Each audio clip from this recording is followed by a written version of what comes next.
Welcome to the Mindfulness Experience podcast. I'm your host, Keith Fifeson. We're at the CWCB Expo, and I am really excited. Today, I have a remarkable guest who is breaking barriers and making waves in the world of wellness and cannabis. She is a leader, and she is joining us, Dr. Eliza Beast Brevard Rodriguez. And I really want to say hello, Alyza, and welcome to the Mindfulness Podcast. How are you doing?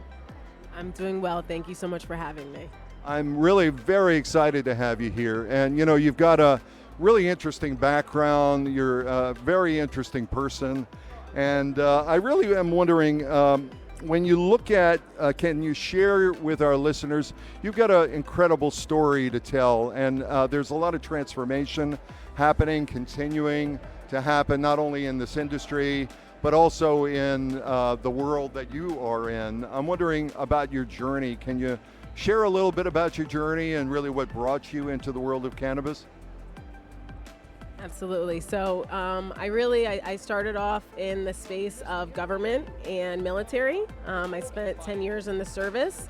My last tour during COVID, which was 2020, I think we were all having a challenging time, but in the military experiencing the same thing, right? A shortage of troops, people getting sick.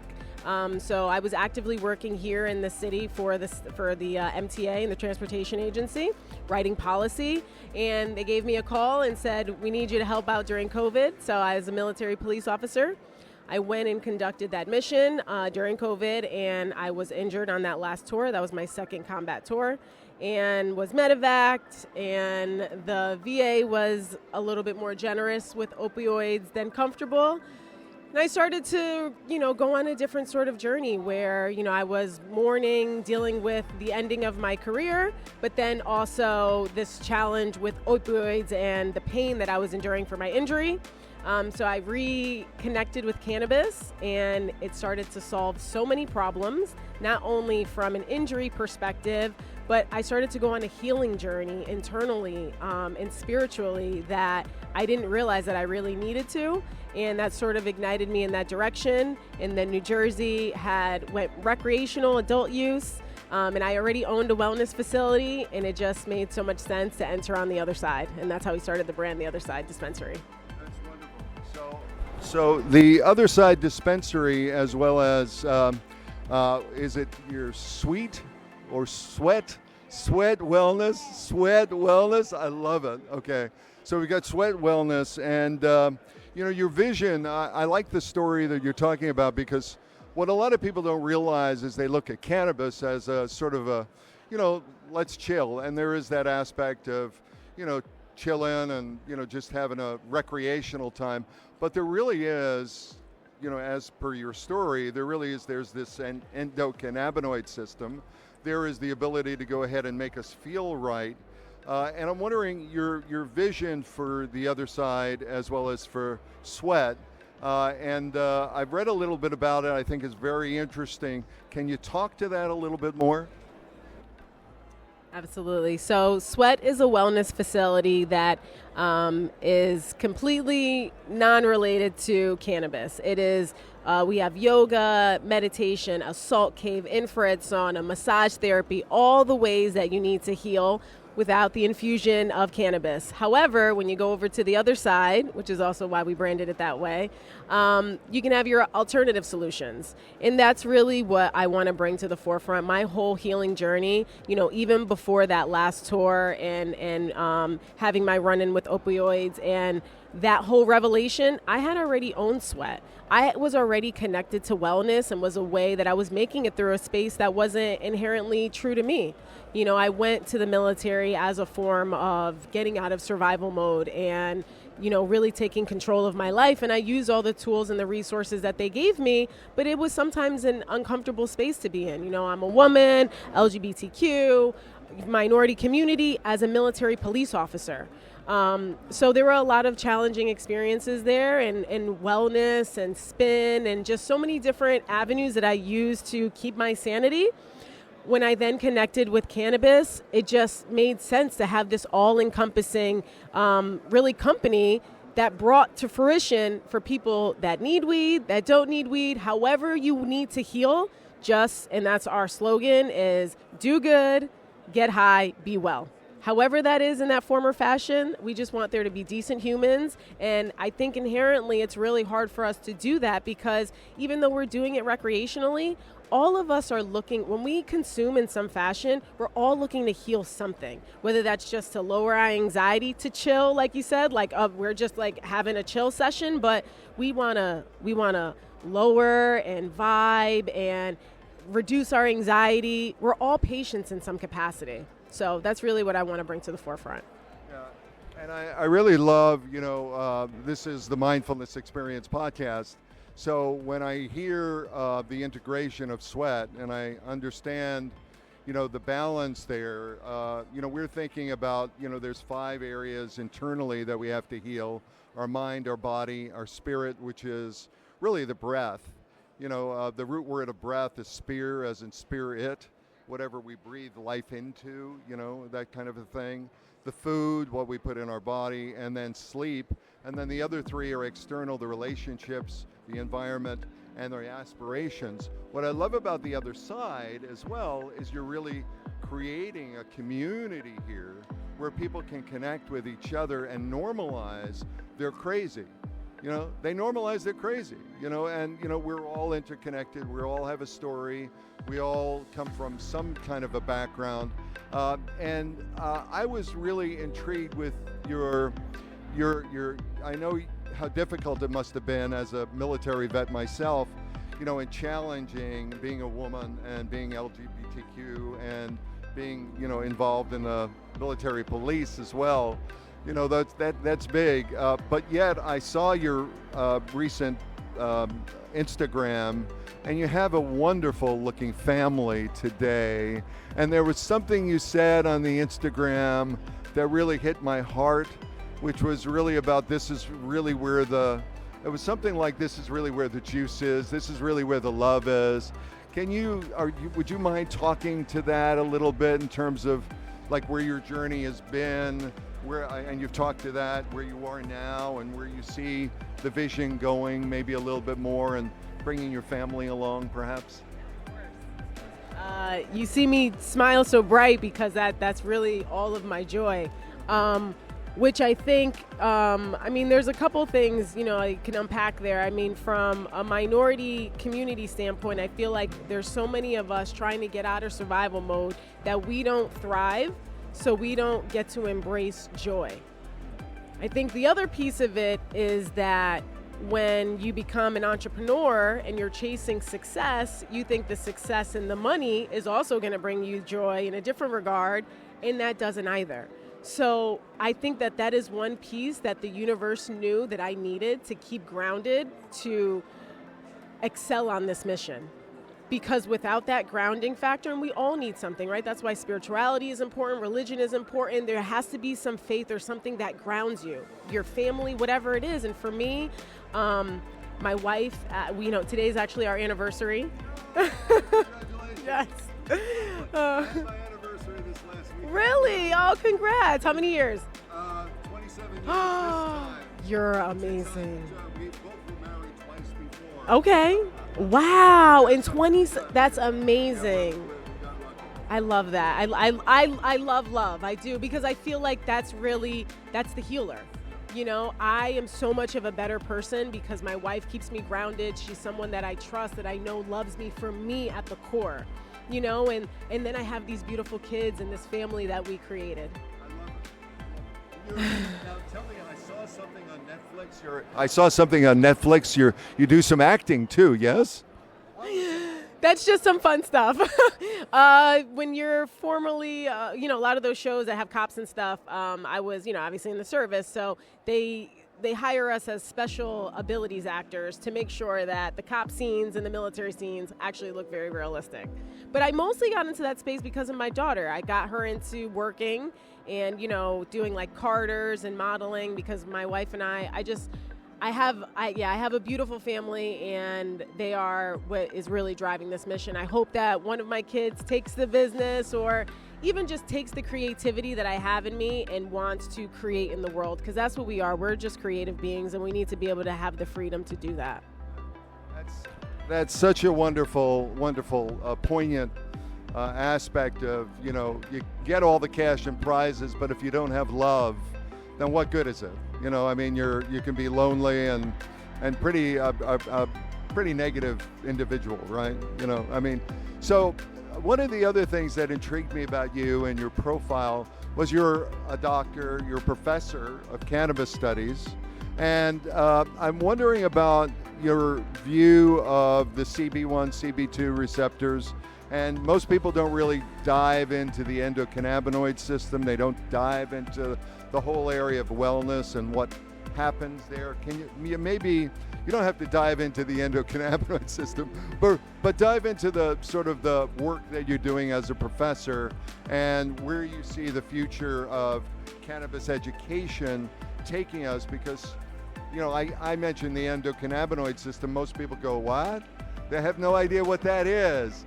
So I'm wondering if you can maybe elaborate on that a little bit and give some people, drop some knowledge. Yeah. All right, so I don't want to get into a lecture here, but the ECS system, the endocannabinoid system, right?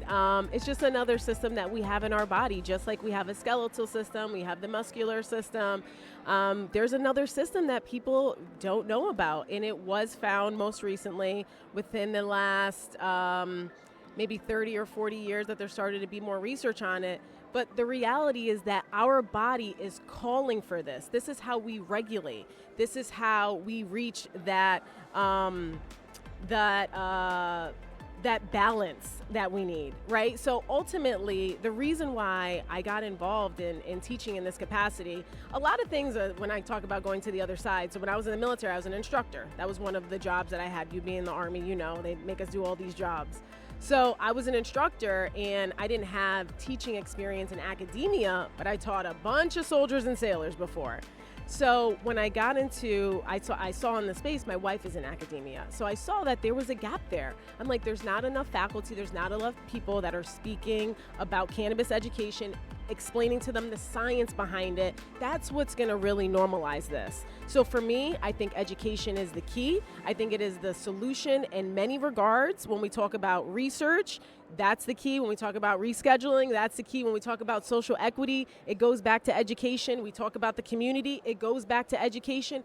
Everything can circle back to education. The whole propaganda and war on drugs was simply misinformation. So it goes to show you that when we have an educated consumer and we have an educated population, we can transform so many spaces, and I just try to contribute in that regard as much as possible. I absolutely love that, and we need more education. We really need to be looking at, in my view, endocannabinoid deficiencies, because I think a lot of people are out of alignment. Specifically, they're not interconnected in their body, and one of the wonderful things about cannabis is it really does help you to, get insight. It really does help you to check in to see what condition your condition is in. It really does give you some pause to kind of say, hey, what's going on for me, and how can I go ahead and look at life a little bit differently, A lot of people lack that self-awareness and that ability to sort of have that out-of-body experience, zoom out from situations and watch yourself. And I know to some people that sounds crazy, but that is how you're aware of yourself, other people's energy, how those frequencies are driving, and being able to understand yourself better. Self-awareness is really something that I hope that more people start to, I know we talk about the psychedelics, that we could really get people to get aligned with where they need to be, right? Absolutely, and I really do think there's an opportunity to normalize this and really use it in a very constructive way rather than in a way that really kind of looks at, as they say, I think it was Pericles who said, the medicine is in the dose. The dose is the poison. The dose determines the poison. So you can, if we looked at the DEA rescheduling today of alcohol versus cannabis, I don't think alcohol would pass the litmus test. So I think there's a lot of opportunity. I'm wondering a couple of last questions for you. Okay. Your name, you're using the name Dr. Beast. All right, so can you tell me a little bit about the story behind that and how you got that name? Because it's great, I love it, and it's memorable, and it sounds like you've earned it. So I want to hear about it. Well, thank you. I definitely earned it on the educational side because I have a doctorate. My doctorate is in policy management and leadership. So I try to, put myself forth and offer as much value that I can as a thought leader in those spaces. We're really connecting that wellness aspect. I think people take the doctor and automatically think people are a physician. So I have a doctorate in leadership, but ultimately I am a healer. I feel like the tools that I have and the journey that I've been on is to offer people other perspectives, to see that they can do it, inspiration, and that is very healing to people. So between the two of those, and the Beast is just, ironically, it's been a nickname since I was very, very young. So I've actually never shared that story. A lot of people don't know that. It was my AIM name. So back when AOL had AIM and then the BlackBerry, I'm dating myself, right? No, I'm looking at him. I'm like, he's like, what's an AIM? So that was like an Instagram now. That was the handle name. And I think that was an early manifestation. And let me tell you, I used to have a beef with the word manifestation because a lot of people think that you can just do that and not the work. But I do think that was universally, it was just instilled in me early. And from there, I just sort of was very relentless with everything that I did to get out of my situation as fast as I could using a traditional path. So, I didn't get TikTok famous, but like going to the military, going to school, checking all the boxes and doing the work. And by doing that, I was able to get experience in so many areas. So when I come to environments like this, people do say, you're a jack of all trades, you do a lot of things, but I'm like, but I've actually done the things. I work in construction. I actually can tell you what this thing is. I know it. I can see walls that are open. Like those experiences allowed me to just sort of become a beast. And now I can, navigate in most arenas. Well, I think that's wonderful because that really allows you to be present to what other people might be afraid of. And, that term beast, a lot of people get kind of like, yo, what's that? I think there's a Mr. Beast. I'm not sure right? There's a Mr. Beast. So, but you've got so many accolades. I wanted to ask you about your background with that. So you've got numerous awards, numerous accolades, right?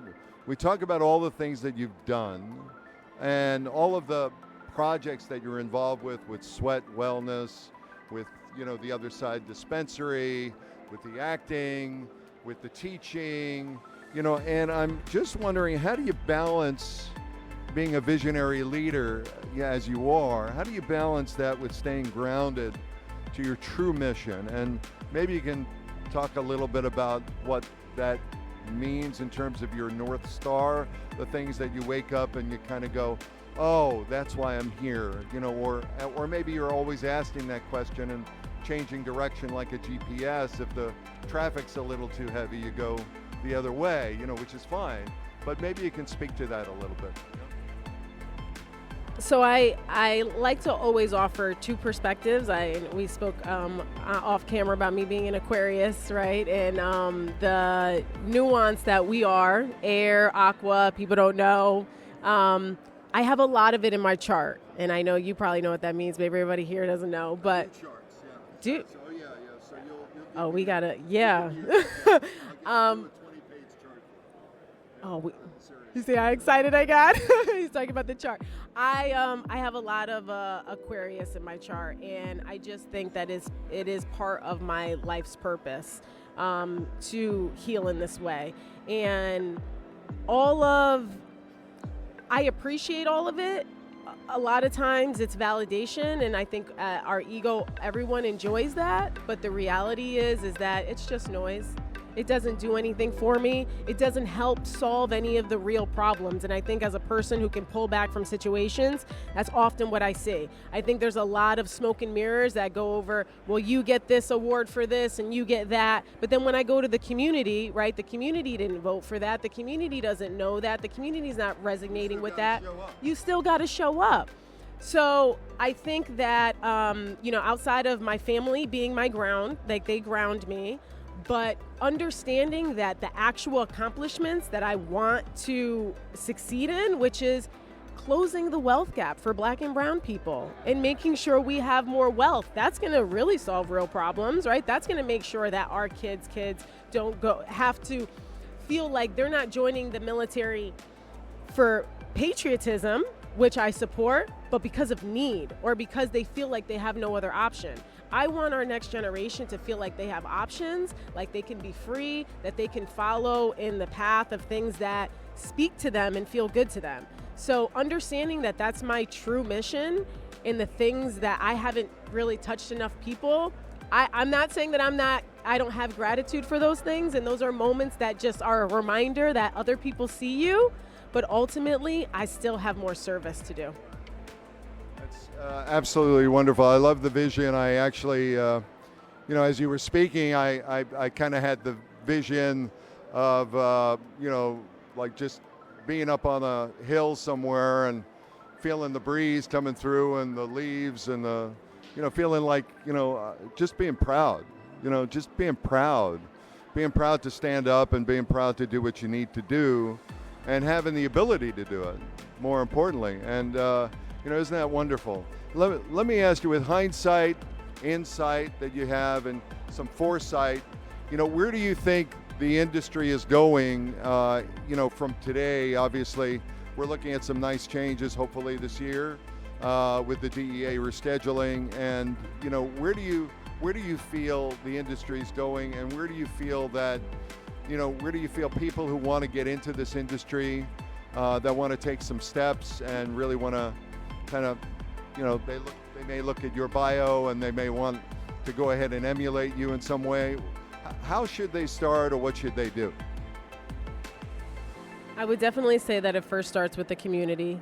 Going places where you're celebrated, not tolerated. I've witnessed a lot of folks in the industry try to get into spaces that had, a lot of opposition. And why would you, this is the community that you're going to serve. Why would you want to be in this contentious relationship with them? So I think if you're engaging and you talk to the community and you're very intentional about your actions, I think that speaks volumes. The other part of it is the authenticity. If you want to come into cannabis and, you're going to come with some BS, people are going to see it, and the consumers are starting to see it, and they're going to call it out. So I think the way to win in this space is to bring, what you do well, be authentic to yourself, and make sure that you're including the community in every aspect of this. I mean, we have thrived in just our brand development without even having a thriving facility yet.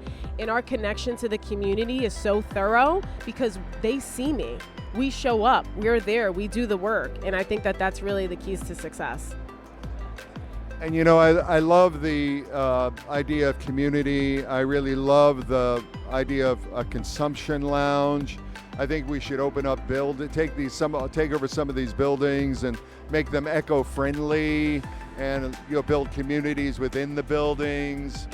Because people may not like. You can't smoke anywhere in New York outside without. You can't smoke in a building. You can only smoke outside. So why not do two things: go into the building, build community, and create something magnificent? And it sounds like that is something you're doing. And the education programs, if somebody wanted to get involved in one of your education programs, are they online as well? So within our facility, we have a built-in educational center. So you can come in, and if you're shopping, say you wanted to come shop and you have a friend with you who's not a consumer, they can go hang out in that area and not feel awkward walking around all the weed. But they don't realize they're being educated in the process, that they're sitting in this area. We have a TV that has some educational content. We have some reading material, a nice, Instagrammable wall. So we really are trying to get people interested in it. In terms of my teaching, I teach at HCCC. It's called Hudson County Community College. Again, it's in Jersey City, so I want to connect. Yes. Oh, and their basketball team has been killing it. They've been doing a good job. Yes. Shout out to St. Peter's. Yeah, Jersey City is an amazing community. It's very diverse, and I feel like teaching at that institution also connects with the community that I resonate with. So just trying to continue to add value in all those arenas. And I would love for anybody out there, you guys want to come take the class. It's online too, so you don't have to be living in the city. I think as we start to develop this industry, degrees are going to be important, having master's degree, bachelor's degree, so that we can really build that leadership capacity that is lacking in this arena.